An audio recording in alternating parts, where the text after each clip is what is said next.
mainit. Kain na tayo mga idol.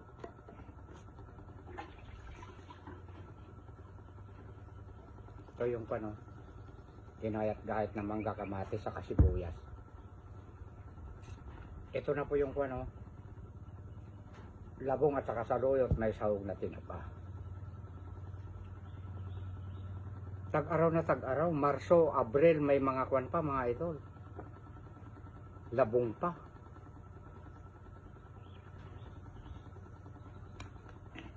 March, April, meron pa labong. Sarap.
Nilutuan ko si ganado ko, tinapa at saka malunggay para magatas siya.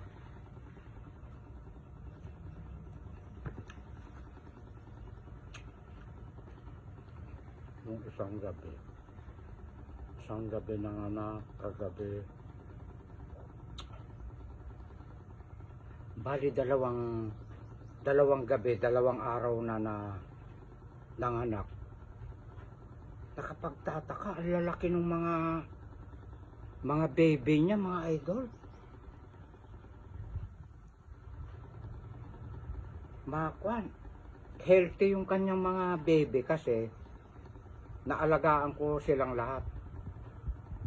Laging kumakain niya ng kamatis, bida, malunggay, siganado. Kaya napaka-healthy po yung kanyang baby.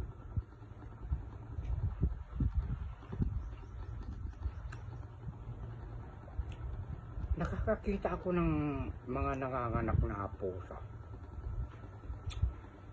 Payat na maliliit. Hindi pinapakain yun ng may-ari siguro ng mga gulay. Sarap.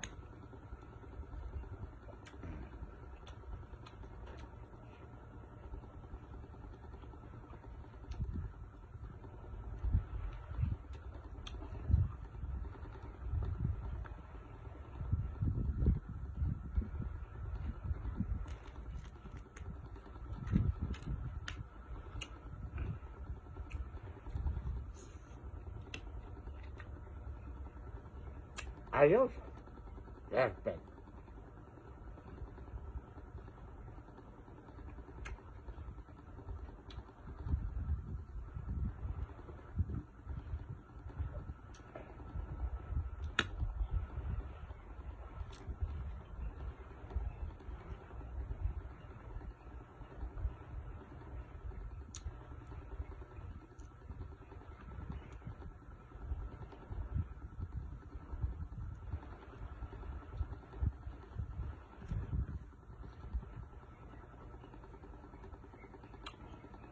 Ito may ikukwento ako tungkol sa isang creator.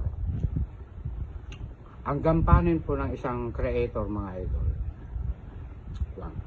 kailangan masipag tayong magbasa ng comment nila, tapos panunuorin din natin ang kanilang mga videos. Pupuntahan din natin ang kanilang bahay. Ganun po ang tinatawag na pag-i-engage. Hindi porket marami nang nanonood sa atin, babaliwalain na natin. Babalikan natin lahat yan. Tinatarabaho po yan. pinaglalamayan yan. Kaya dyan po humahapdi ang mata ko. Pag humahapdi na ang mata ko, sasabihin ko na sa aking admin, Joy, ikaw nang bahala, mahapdi na ang mata ko. Ayun, okay, direct.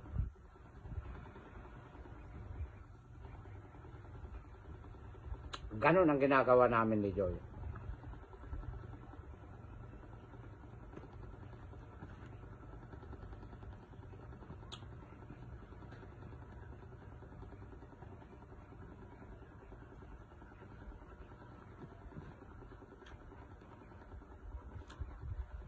Hindi rin biro-biro ang trabaho ng isang creator.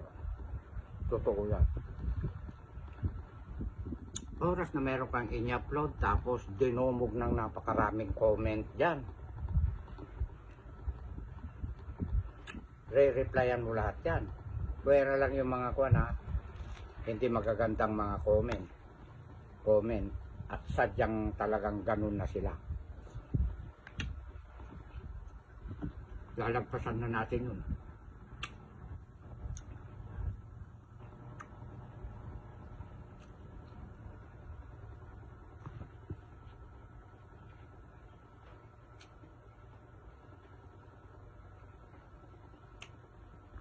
Maliit man o malaki ang bahay nila, basta't pinanood ka, babalikan mo rin sila, panunuorin din sila. Ganyan po ang tinatawag na pag-i-engage.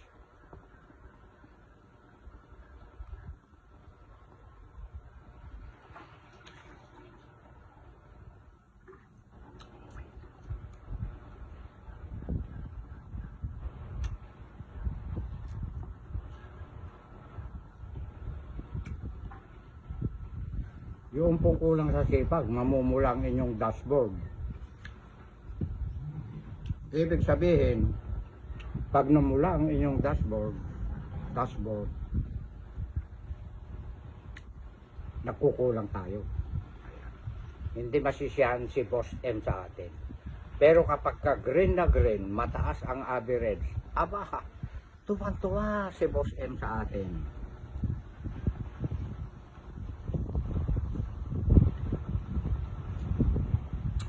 Kaya pinaghihirapan po itong trabaho na ito. Hindi laro-laro lang. Pinaghihirapan. Ano ka? Sinuswerte ka? Gusto mo susweldo lang, ayaw mo maghirap?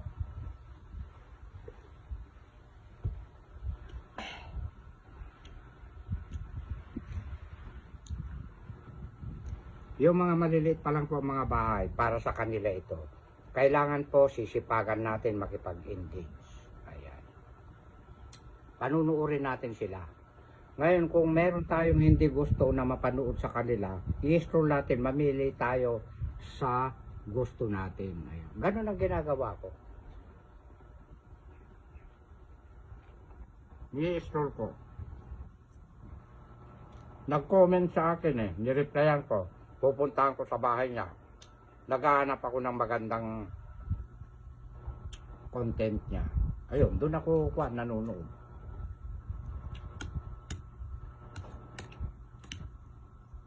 At bukod sa lahat, ayusin po natin ang paggawa ng content. Para mapansin po tayo ni Boss M. At yung mga ibang mga viewers. Pinaka-importante po yun.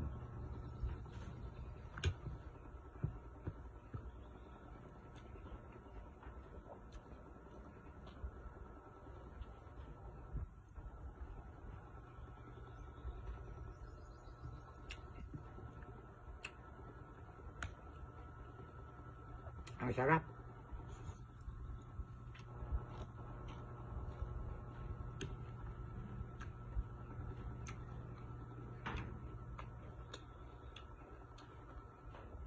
Baka yung iba dyan namumula ng dashboard i-recover nyo. Huwag kayong mawawalan ng pag-asa. Pag namula ang dashboard nyo, nagkukulang po tayo. Sipagan natin makipag-engage.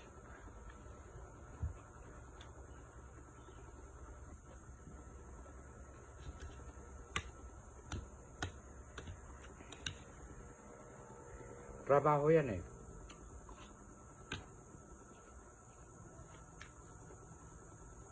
Ino-overtime yan. Minsan inaabot ako ng kwan. Iiglip ako alas 9. Paggising ko, magmemerenda ako. Ayan, inaabot ko na minsan alas 2 madaling araw.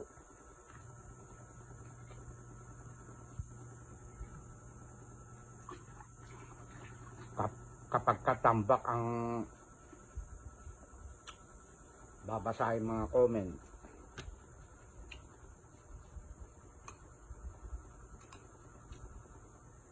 Buti pa nga yung mga nagko-construction eh.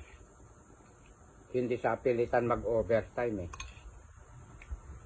Kung pagod ka na eh. Pero dito, sa larangan ko ni Boss M, hindi pwedeng tatamad-tamad dito. May lumilitaw sa inyong dashboard, ipapatarabaho sa inyo. Ganun po yan.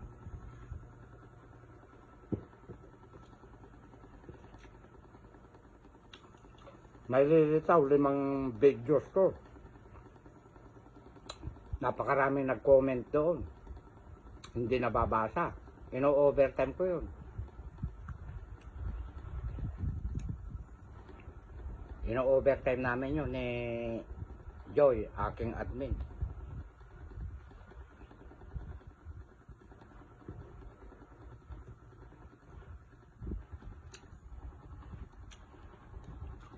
Kaya pinaghihirapang mabuti.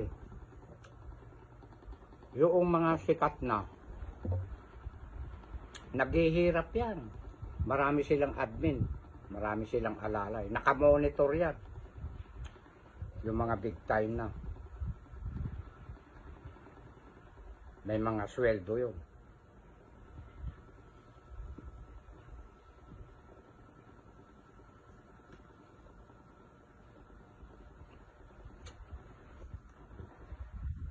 Kaya yung mga sumisikat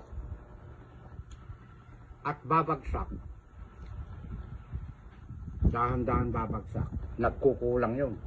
Baka nagbago ang ugali, baka sikat na ako, ganyan-ganyan. Binabaliwalanan niya yung mga maliliit na creator, maliliit pa lang ang mga bahay. Hindi alam eh, hindi niya alam eh.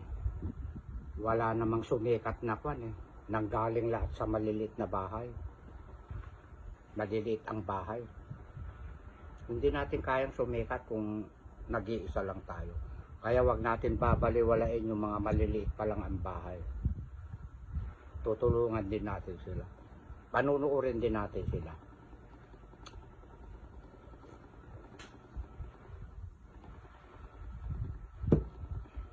Pag lumitaw sa inyong dashboard ang isang creator, huwag niyong babaliwalain. Panuurin nyo. Kasi na-share kayo ni Boss M yan eh. Ginagawa ni Boss M yan. Lumilitaw kayo sa cellphone nyo. Panuurin nyo yan.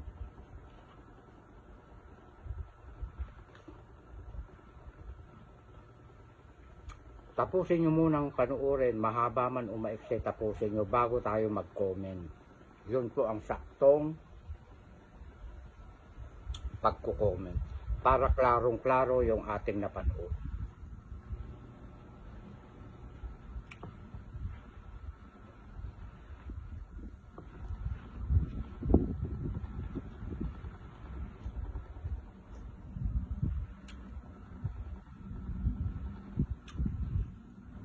Naku, mahaba na ang oras.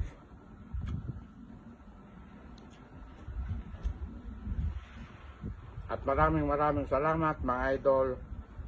Stop na ni Direk pero tuloy ang kain ko dahil napakasarap po ng ulam ko.